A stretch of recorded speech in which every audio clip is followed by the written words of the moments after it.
नमस्कार दोस्तों, हम आपका परिचय एक ऐसी शख्सियत से कराने जा रहे हैं जिन्होंने मानव सेवा को अपना धर्म बनाया और इसी महान कार्य को अपना जीवन समर्पित कर दिया। बिल्कुल साधारण और उदारवादी व्यक्तित्व, पर कार्य असाधारण। इसी समर्पण ने उन्हें भीड़ से अलग ला खड़ा किया। हम बात कर रहे हैं उस नायक और जाने माने human rights activist Shri Bunty Srivastava की, जिन्होंने लोगों को अपने अधिकारों के प्रति जागरूक बनाया, अन्याय के खिलाफ आवाज उठाना सिखाया।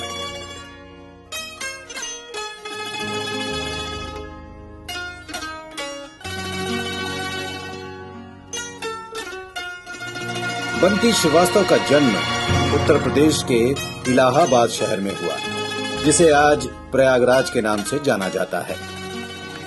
माता च पिता त्वमेव बन्धुश्च सखा त्वमेव विद्या द्रविणं त्वमेव सर्वं मम देव।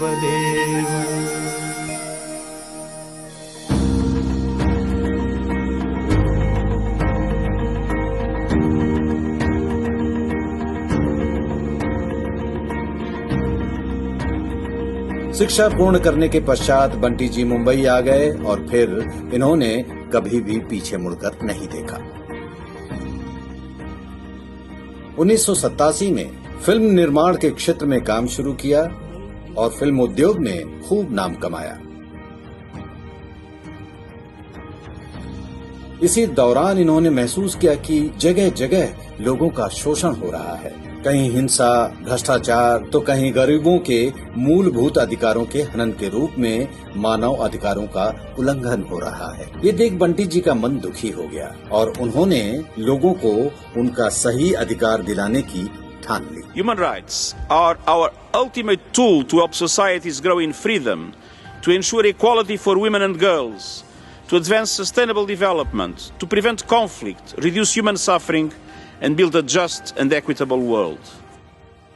सन 2001 में उन्हें मानव अधिकार का परिचय प्राप्त हुआ और तत्पश्चात उन्होंने मानव अधिकारों का गहन अध्ययन करना प्रारंभ किया।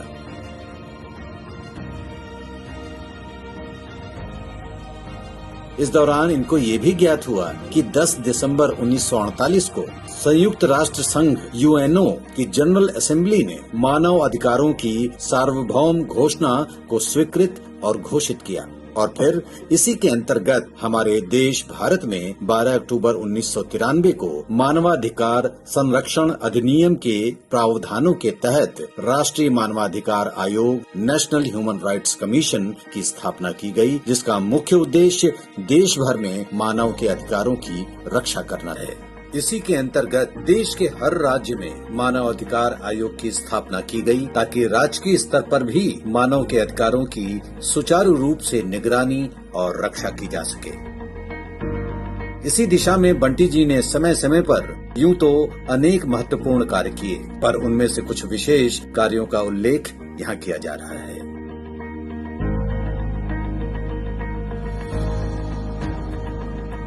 सन 2004 में दक्षिण भारत में आई सुनामी में हजारों जिंदगियां समाप्त हो चुकी थी। वहीं जब 2 महीने बीत जाने के बाद भी लोगों तक ठीक से राहत सामग्री नहीं पहुंच पा रही थी, तब भ्रष्टाचार की आशंका को ध्यान में रखते हुए बंटी श्रीवास्तव ने एक टीम का गठन किया। 6 फरवरी 2005 को बंटी जी अपने 15 सदस्यीय दल के साथ दक्षिण भारत के लिए रवाना हुए।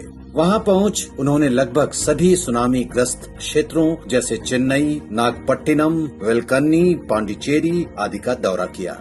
मदद के नाम पर उनके साथ मजाक होता देख दल ने उन सभी समस्याओं को समझा और उसकी वीडियो रिकॉर्डिंग कर एक आंदोलन छेड़ दिया। इस पहल को जारी रखते हुए श्री बंटी श्रीवास्तव ने 2005 में महाराष्ट्र के ठाणे जिले में स्थित मीरा रोड में चल रहे ड्रग्स रैकेट का भी पर्दाफाश किया। 2005 के करीब मीरा रोड नाइजीरियन ड्रग्स तस्करों के आतंक से पूरी तरह ग्रस्त था। इन नाइजीरियन के बढ़ते हुए आतंक को देखते हुए एक दिन बंटी जी ने उचित अवसर देख पुलिस के साथ मिलकर इनके इलाके में दबिश डलवाई, जिससे भारी मात्रा में इनके पास से ड्रग्स की बरामदी हुई। कई नाइजीरियन गिरफ्तार भी हुए और बहुत से देश छोड़कर भाग गए, जिससे देश में काफी हद तक ड्रग्स रैकेट पर लगाम लगी। बंटी जी के अगले प्रमुख कार्यों में से एक, जो कि घरेलू गैस की कालाबाजारी रोकने के लिए उठाया गया कदम था। घरेलू गैस सिलेंडर का कमर्शियल जगह पर उपयोग करना कानूनन अपराध है। अतः बंटी जी ने इस मुद्दे को हाई कोर्ट में उठाया, जिसके फलस्वरूप भारत पेट्रोलियम मंत्रालय ने देश के सभी गैस एजेंसियों को आदेश देकर कमर्शियल जगहों पर घरेलू गैस के उपयोग करने पर प्रतिबंध लगा दिया। ठीक इसी तरह आज से एक दशक पूर्व श्री बंटी श्रीवास्तव ने ये देखा कि किस तरह हिंदी सिनेमा जगत में विदेशी डांसर, जो कि टूरिस्ट वीजा पर आकर बिना वर्क परमिट अवैध तरीके से काम कर रहे थे, और इनकी वजह से हजारों भारतीय डांसर बेरोजगारी की कगार पर आ चुके थे। इसी संदर्भ में सिने डांसर्स एसोसिएशन से शिकायत प्राप्त होते ही बंटी जी ने इसे राष्ट्रीय सुरक्षा का मुद्दा मानते हुए इसकी सीबीआई और सीआईडी जांच करवाई, जहां कोर्ट ने बंटी जी के पक्ष में फैसला सुनाया।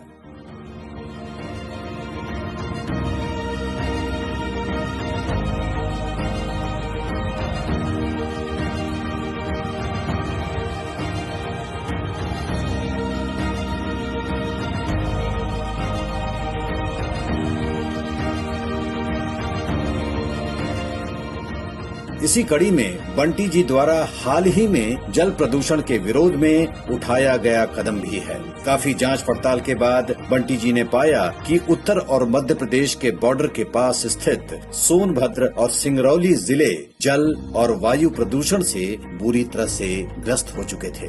पिछले 50 वर्षों से सैकड़ों गांव फ्लोराइड और मरकरी से युक्त दूषित जल पीने को मजबूर थे, और इस वजह से हजारों लोग बुरी तरह से अपंग भी हो चुके थे। सिंगरौली क्षेत्र में तो दशा और भी डरावनी हो चुकी थी। यहाँ की हवा और पानी दोनों इतने जहरीले हो चुके थे कि अब तो फ्लोराइड और मरकरी सीसा लोगों के खून और पेशाब में भी पाया जाने लगा। ये बात जांच में सिद्ध होने पर भी राज्य सरकार द्वारा कोई बड़े कदम नहीं उठाए गए, सिर्फ सियासत ही होती रही। तब 2019 में गांव वालों से इसकी शिकायत मिलते ही बंटी जी ने केंद्र सरकार और राष्ट्रीय मानवाधिकार आयोग को इसकी शिकायत की। केंद्र सरकार ने तुरंत इसे संज्ञान में लेते हुए उत्तर प्रदेश सरकार को ये निर्देश दिया कि वो इस संदर्भ में जल्द से जल्द कार्यवाही करे और इसकी सूचना याचिकाकर्ता श्री बंटी श्रीवास्तव को दे।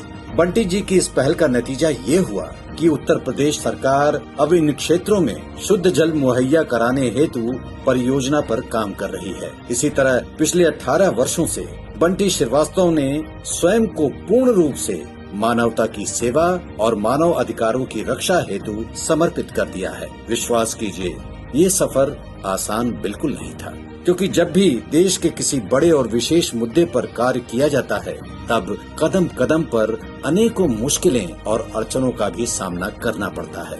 कई प्रभावशाली लोग अपने रसूख और पैसे के दम पर आपको और आपकी आवाज को दबाने का प्रयास भी करते हैं, लेकिन अपनी ईमानदारी और सच्चाई की बदौलत बंटी जी तनिक भी अपने पथ से विमुख नहीं हुए। श्री बंटी श्रीवास्तव के इन अभूतपूर्व कार्यों का, प्रयासों का नतीजा ये निकला कि आज देश के लगभग सभी राज्यों जैसे जम्मू कश्मीर, मध्य प्रदेश, उत्तर प्रदेश, पंजाब, हरियाणा, राजस्थान, गुजरात, महाराष्ट्र, मुंबई फिल्म उद्योग, तमिलनाडु इत्यादि से कार्यकर्ता उनके साथ जुड़कर उनकी इस मुहिम में उनका सहयोग कर रहे हैं।